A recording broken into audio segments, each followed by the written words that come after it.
Janapriya upscale 2 BHK 45 lakhs, 3 BHK 60 lakhs మాత్రమే. సితారా సైనిక్పురి.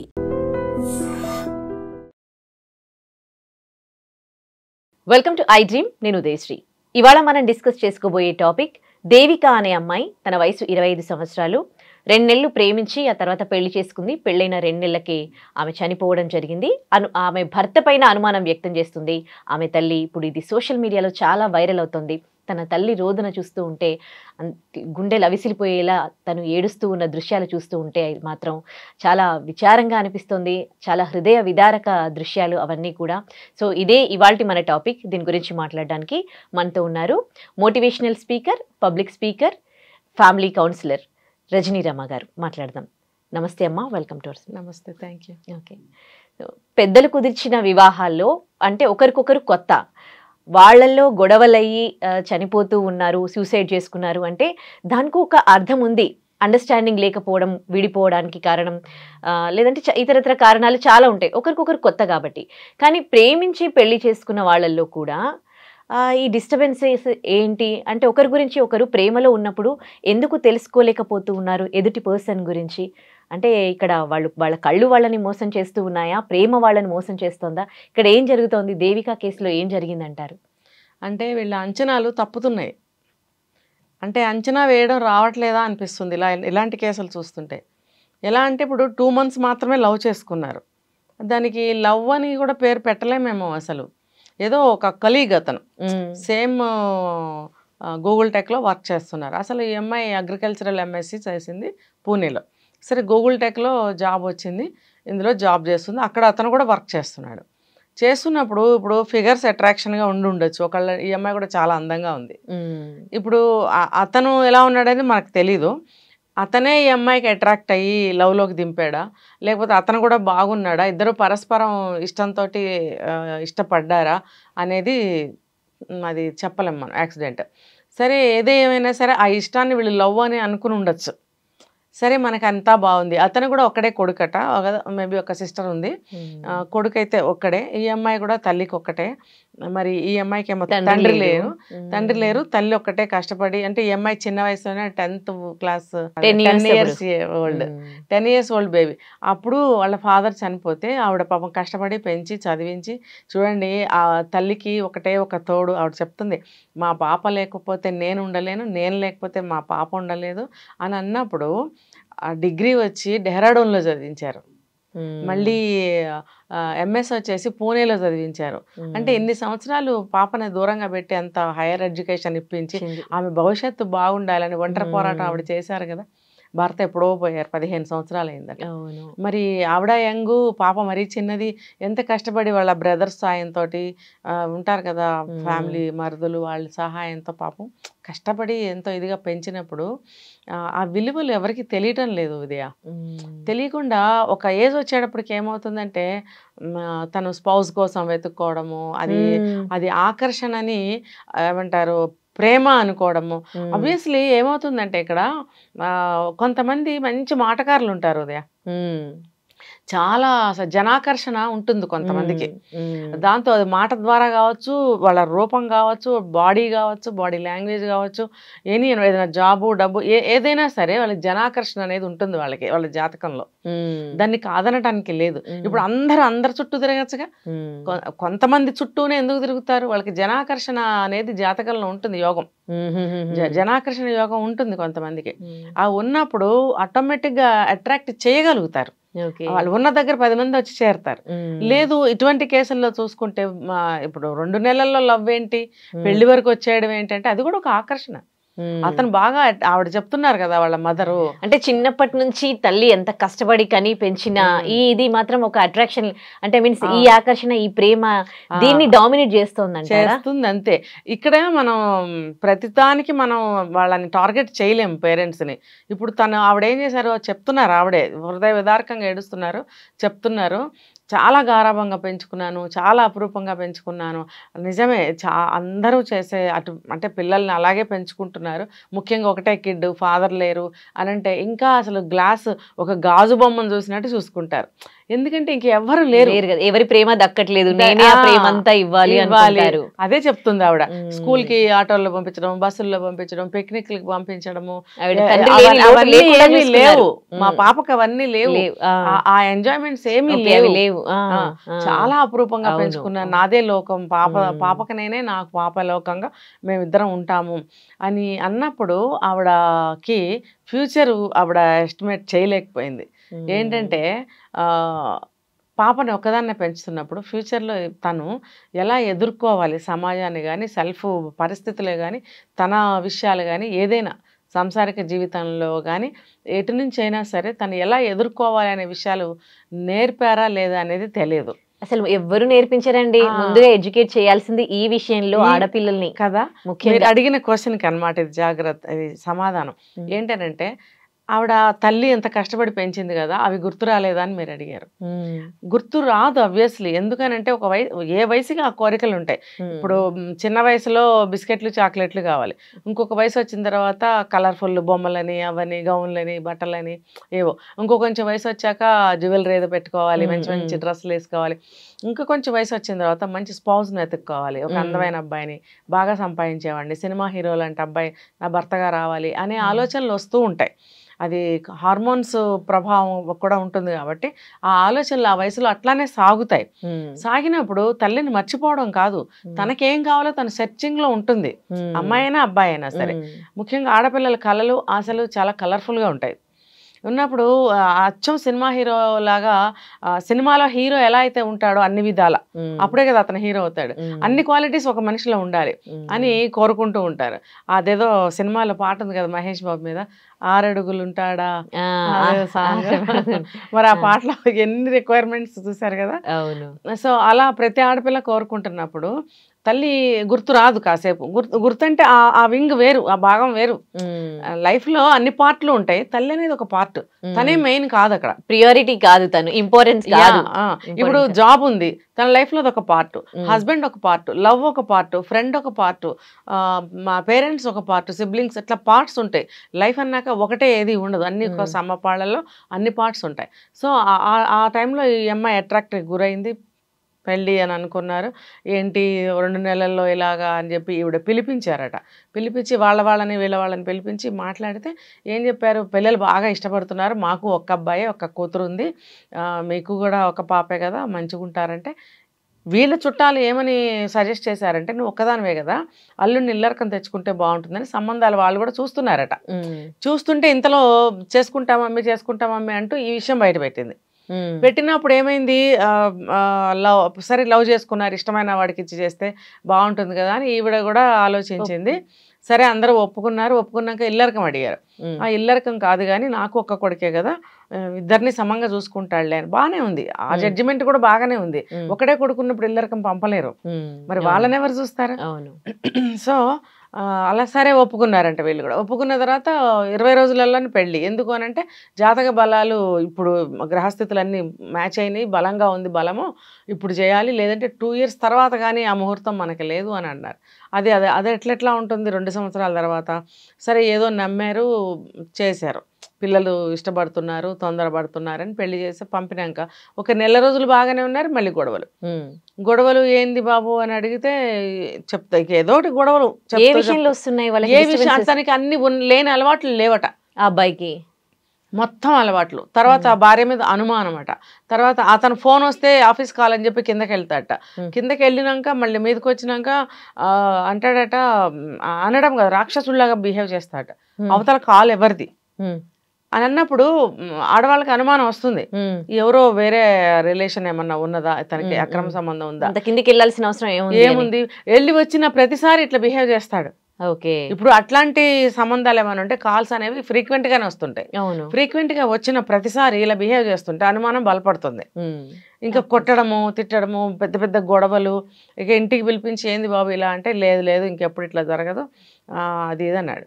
ఎందుకు అసలు అంటే, మీ ఇల్లు మాకు రాయండి అని కూడా అడిగిండట. అది ఏ సందర్భంలో రాయమన్నాడు, ఎన్నిసార్లు కలిసినాక ఈ మాట అడిగాడో మనకు తెలియదు.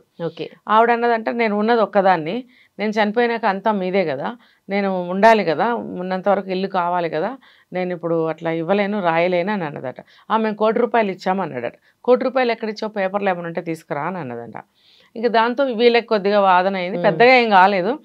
సరే పాపని ఇక్కడ పెట్టి వెళ్ళు, మళ్ళీ వస్తుందిలే తర్వాత నువ్వు వెళ్ళిపో అంటే, లేదు నేను తీసుకెళ్తాను, ఏమన్నా వస్తే మేము చూసుకుంటాంలే, ఈసారి ఇట్లా రాకుండా చూసుకుంటామంటే, అంటే చూసుకుంటానంటే అర్థమైంది సర్దుకుంటానన్నా లేకపోతే ఏమన్నా చేస్తానని అంటున్నావా అని అడిగిందట ఈవిడ. లేదు మీరు పొరపడుతున్నారు, నేను మంచిగా చూసుకుంటా అట్లా అట్లా. వెళ్ళిన కొద్ది రోజులకే పాప ఏడుస్తూ ఫోన్ చేయడము, నేను వస్తా మమ్మీ, భోజనం చేస్తాము ఇద్దరము, చేసి మళ్ళీ వెళ్ళిపోతాము, వచ్చినప్పుడు చెప్తానని అన్నదట. తెల్లవారి పొద్దునే ఫోన్ ఏంది ఇట్లా హ్యాంగ్ చేసుకుందని ఎవరో ఎస్ఐ ఫోన్ చేసిందట. ఇంతలోనే ఎందుకు హ్యాంగ్ చేసుకుంది, నాతో బాగానే చెప్పింది అన్ని విషయాలు అని ఈవిడ ఎంక్వైరీ తీసింది.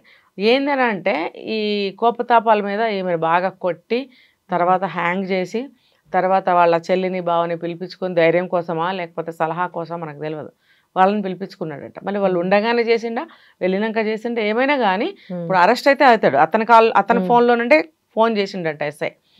మరి అతనైతే అరెస్ట్ అయితే అనుమానాస్పద స్థితిలో అందరినీ అరెస్ట్ చేస్తారు కదా, నిజంగానే ఆమె సూసైడ్ చేసుకుని ఉంటే ఆయన తప్పు లేకుంటే ఆయన డైరెక్ట్ ఇట్లా జరిగింది అని ఏడ్చుకుంటూ ఏదో కాల్ చేయొచ్చు డైరెక్ట్ గా, పిఎస్ కి కాల్ చేసి అదంతా ఎట్లా జరిగిందో మనకు తెలియదు. పోలీసులు అయితే వచ్చారు. ఇంకా మొత్తానికి ఇట్లా అయింది. ఏంటంటే ఆడపిల్లలు తొందర పడుతున్నారు. ఇప్పుడు సూసైడ్ అంటారా లేకపోతే సూసైడ్ కాదు అని ఆవిడ అనుమానం చెప్తున్నారు.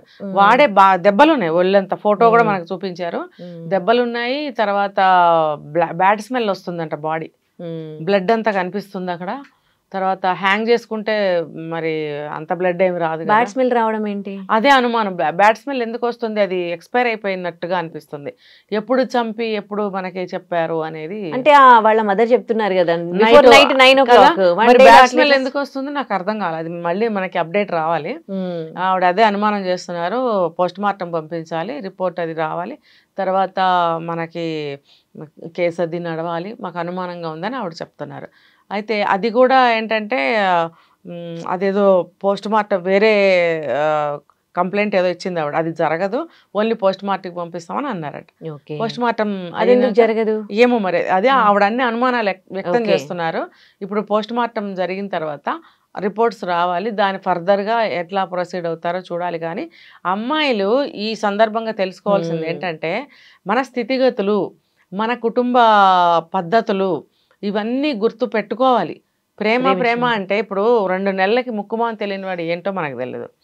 మరి అతను ఎస్ఐ జాబ్ వస్తే కూడా వదులుకున్నాడట. ఎందుకు వదులుకోవాల్సి వచ్చిందని ఈవిడ అడిగిందట. మంచి జాబు, డైరెక్ట్ ఆఫీసరు, మరి గవర్నమెంట్ జాబు, పవర్ఫుల్ జాబు, ఎందుకు వదులుకున్నామంటే మాకు ఇష్టం లేదు అన్నారంట.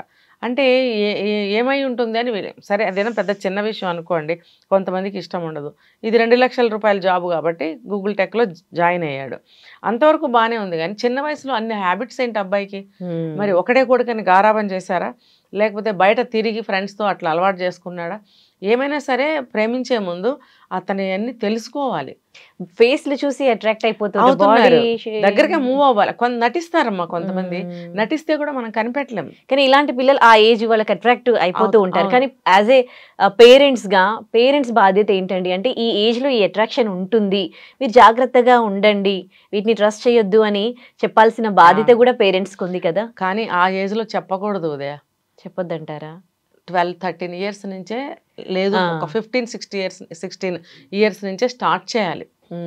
ఏంటంటే నెక్స్ట్ కమింగ్ డేస్లో ఏజ్ పెరిగే కొద్దీ ఆలోచనలు అటే వెళ్తాయి కాబట్టి అక్కడి నుంచి నేర్పుకుంటూ రావాలి. ఎవరిని ప్రేమిస్తున్నారు, లేకపోతే ప్రేమలో ఉన్నటువంటి లాభాలేంటి, నష్టాలేంటి, కుటుంబం ఏంటి, ఎవరిని ట్రస్ట్ చేయొచ్చు, ఎవరిని చేయొద్దు.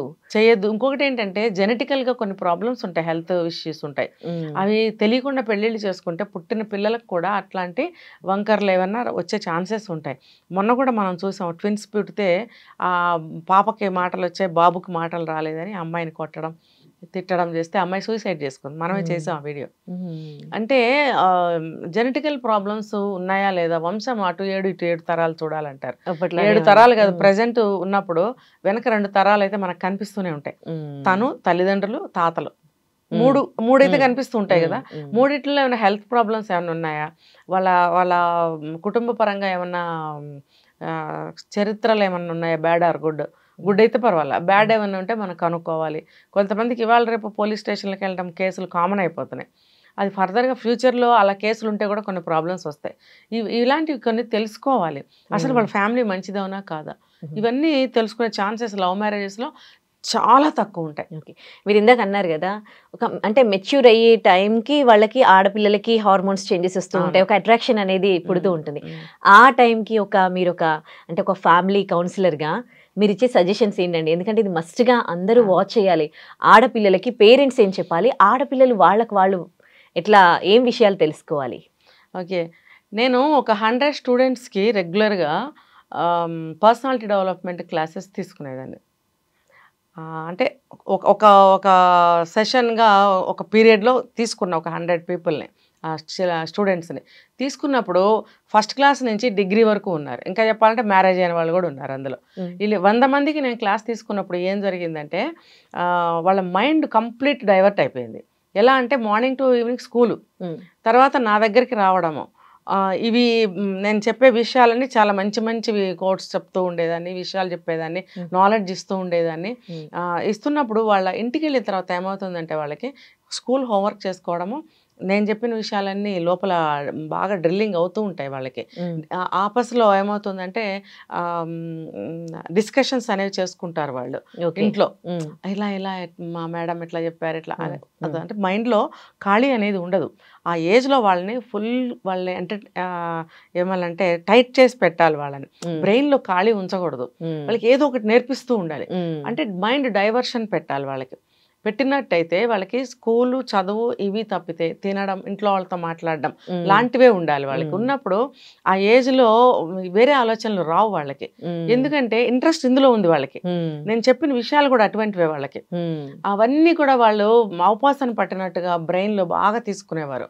తీసుకునే కొన్ని సంవత్సరాలు అనమాట. వాళ్ళకి ఒక సర్టెన్ ఏజ్ వచ్చే వరకు ఒక 5-6 సంవత్సరాలు అక్కడి నుంచి వాళ్ళని టైట్ చేసినట్టయితే ఈ విషయాల్లో వాళ్ళ మైండ్ ఇందులోనే ఉంటుంది.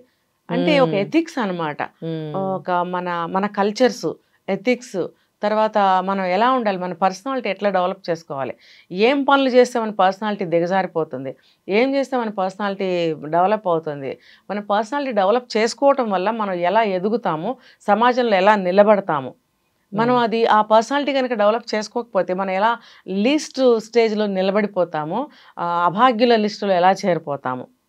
అబ్వియస్లీ అంతేగా. తుని కేసు తీసుకుంటే 13 సంవత్సరాల అమ్మాయి అభాగ్యుల లిస్టులో చేరిపోయింది కదా. ఎందుకంటే పర్సనాలిటీ లేదు అమ్మాయికి, అసలు ఏంటి అనేది తెలియదు ఆమెకు. అది తెలియజేయాల్సిన బాధ్యత తల్లిదండ్రులది. ఎట్లా అనంటే ఇలాంటి వాటిల్లో పెట్టాలి పిల్లల్ని, అంటే బిజీ చేయాలి వాళ్ళని. అటు ఇటు అట్రాక్ట్ కాకుండా వాళ్ళకి ఏదో క్లాస్ కి ఏదో ఒక అదే అదర్ కరికులం యాక్టివిటీస్ అవి చేయించాలి. ఇంకా దానికి చదువుకు పరంగా బుక్ చేసేయకూడదు, పిల్లల్ని బ్రెయిన్ వేడెక్కిపోతుంది. నేను తీసుకున్న క్లాసెస్ చాలా ఏమంటారంటే స్వేచ్ఛాయుతంగా, జోవియల్ గా, చాలా ఇంట్రెస్టింగ్ గా. వాళ్ళు వెళ్ళమంటే వెళ్ళేవారు కాదు, ఇంకా ఉంటాననేవారు. ఏదైనా చిన్న యాక్టివిటీ ఇస్తే కూడా ఇంటికి వెళ్ళి చేసుకుని రమ్మంటే మళ్ళీ ఇక్కడే చేసి వెళ్ళేవారు, అంత ఇంట్రెస్ట్ గా వెళ్ళేవారు కాదు. సో నేను డిన్నర్ చేయాలో లంచ్ చేయాలో అంటే తప్ప వెళ్ళేవాళ్ళు కాదు. సో అట్లా నేను ట్రైన్ చేసినందుకు నాకు అవార్డు కూడా వచ్చింది.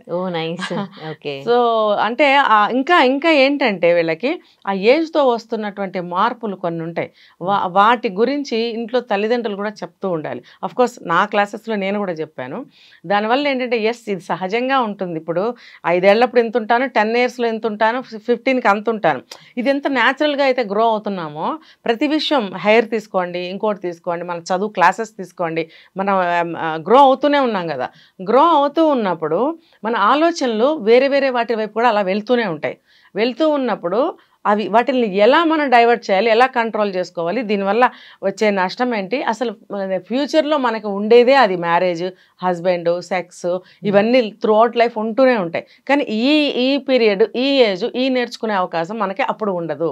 ఇలా ఎందుకు అనే వాటికి సమాధానాలు పిల్లలకి దొరికినట్టయితే వాళ్ళ మైండ్ చాలా కంట్రోల్లో పెట్టుకోగలుగుతారు వాళ్ళు. ఇది స్కూల్స్లోనూ చేయట్లేదు, ఇంట్లో తల్లిదండ్రులకు అసలు తెలీదు, చేయట్లేదు అని నేను బ్లేమ్ చేయను, వాళ్ళకి తెలీదు, చాలా మందికి తెలియదు. అంటే వాళ్ళు కూడా జాబ్లు అవి ఇవి అని బిజీ అయిపోయి వీళ్ళు స్కూల్కి వెళ్తున్నారు కదా, ఏదో అంతే ఇట్లా మెకానికల్ గా వెళ్ళిపోతూ ఉన్నారు. సో వాళ్ళ వైఫ్ అండ్ హస్బెండ్ కే గొడవలు వస్తుంటాయి. కొంచెం అంత తెలిస్తే అది చెప్పే తీరిక లేదు, వాళ్ళకి చెప్పాలని ఉండదు. ఇంకా వాళ్ళకి ఎడ్యుకేషన్ ఎక్కడి నుంచి వస్తుంది? పేరెంట్స్ నుంచి రావాల్సిన పేరెంటింగ్ ఎడ్యుకేషన్ అనేది ఇంటి నుంచి స్టార్ట్ అవ్వాలి. అది అక్కడ లేదు. ఇప్పుడు నాలాంటి వాళ్ళు ఎంతమంది క్లాసులు తీసుకుంటున్నారో నాకు తెలియదు. నేనైతే చాలా ఇయర్స్ చేశాను దీన్ని. ఎంతో మంది స్టూడెంట్స్ నా చేతిలో నుంచి మంచి షైన్ అయ్యి బయటకు వెళ్ళి ఇప్పటికీ కాల్స్ చేస్తారు నాకు. అయితే అది ఉండాలి. ఇంకొకటి ఆ ఏజ్ వైజ్ గా వాళ్ళకి ఇప్పుడు 16 years ఏజ్లో వాళ్ళకి ఏమి ఆలోచనలు ఉంటాయి, ఏం రిక్వైర్మెంట్స్ ఉంటాయి, వాటి గురించి చెప్పడము, ఏం అవసరమో అదే ఇవ్వడము. ఇప్పుడు ఇవ్వను అన్నదానికి రీజన్ చెప్పాలి వాళ్ళకి. ఇది ఎప్పుడు నీకు అవసరం, అది నేను అప్పుడు ఇస్తాను, బట్ ఇస్తాను, ఇది కాదు పీరియడ్ అడిగిందల్లా ఇవ్వకుండా. అవును, ఇక డిగ్రీ కంప్లీట్ అయిపోయి ఇంటర్ అయిపోయి డిగ్రీలోకి వచ్చినప్పుడు, డిగ్రీ అయిపోయి బయటకు వచ్చాక ఆ ఏజ్లో నెక్స్ట్ ఫ్యూచర్ మ్యారేజ్ గురించి, లవ్ గురించి వాళ్ళకి ఇంట్రడక్షన్ ఇవ్వాలి వాళ్ళకి. ఇంకొకటి, ఇంట్లో తల్లిదండ్రులము మనము మన బిహేవియర్ ద్వారా వాళ్ళు నేర్చుకునేటట్టుగా అమ్మా నాన్న ఇద్దరు ఉండాలి. మనం కూడా లవ్ చేసుకోవాలి ఇక్కడ, అది వాళ్ళు చూస్తారు. ఈ బాండ్ ఎంత స్వీట్గా ఉంది, అమ్మా నాన్న ఎంత బ్యూటిఫుల్గా ఉంది, అలా ఇద్దరు హ్యాపీగా ఉంటూ జోకులు వేసుకుంటూ ఆ నాన్న అమ్మతో కలిసి ఏదన్నా చేయడము, అమ్మ మళ్ళీ నాన్న మీద ఏదైనా జోక్ వేయడం, ఇద్దరు నవ్వుకోవడం అనేది చాలా హృదయంగా ఆనందంగా, అరే నాకెప్పుడు వస్తుంది ఈ రోజు అనే విధంగా వాళ్ళ ముందు మనం ప్రవర్తించాలి. అబ్బాయి అయినా సరే తన భార్యని ఫ్యూచర్లో ఎలా చూసుకోవాలనేది ఇక్కడ నేర్చుకోవాలి. ఇవన్నీ ఇంటి నుంచి వస్తే కనుక లవ్ జోలికి వెళ్ళరు. ఇంకోటి, ఒకవేళ నువ్వు లవ్ చేయదలుచుకుంటే ఎలాంటి అమ్మాయిని చేయాలి, ఫ్యామిలీ ఏంటి, ఆమె ఆరోగ్య పరిస్థితులు ఏంటి, ఆమె మనస్తత్వం ఏంటి, ఆమె ఇష్టాలు ఏంటి, ఆమె నీ నుంచి ఏం కోరుకుంటుంది, ఇవన్నీ కూడా బాగా స్టడీ చేసుకోవాలి. అంత టైం ఎక్కడిస్తున్నారు ఉదయ్? అస్సలు లేదు కదా. 1 monthకే 2 monthsకే 6 monthsకే లవ్ అయిపోయింది, పెళ్లిలోకి వచ్చేస్తున్నారు. అసలు లవ్ అంటే ఏంటో వాళ్ళకి తెలియదు, పెళ్లి అంటే ఎలా ఉంటుందో తెలియదు, మ్యారిటల్ లైఫ్ ఎలా ఉంటుందో తెలియదు. సో ఇలాంటివి జరుగుతుంటాయి. అదే attractions, nothing but an attractions. Okay, అందరూ ఎడ్యుకేట్ అవ్వాలి ఈ విషయంలో అని కోరుకుందామండి. థ్యాంక్ యూ సో మచ్, చాలా వాల్యుబుల్ థింగ్స్ చెప్పారు. నిజంగా ప్రస్తుతం ఉన్నటువంటి సమాజం దేనికి ప్రయారిటీ ఇస్తుంది? ఆర్థిక సంబంధాల చుట్టూ మాత్రమే తిరుగుతుంది. మళ్ళీ ఎన్నికలంగానే చాలా విరక్తి కలుగుతుంది. మంచి అనిపిస్తుంది కదా, లేడీస్ కూడా ఛాలెంజింగ్ జాబ్స్ చేసినప్పుడు చాలా బాగుంటది. ట్రాఫిక్ అసిస్టెంట్స్ గా నియమించిన ట్రాన్స్జెండర్స్ అందరితో సాల్యూట్ చేయించుకుంటున్నారు. ఫుడ్ డెలివరీ ఇవ్వటానికి వెళ్ళినటువంటి డెలివరీ బాయ్ అనిల్ పై కళ్ళ ముందు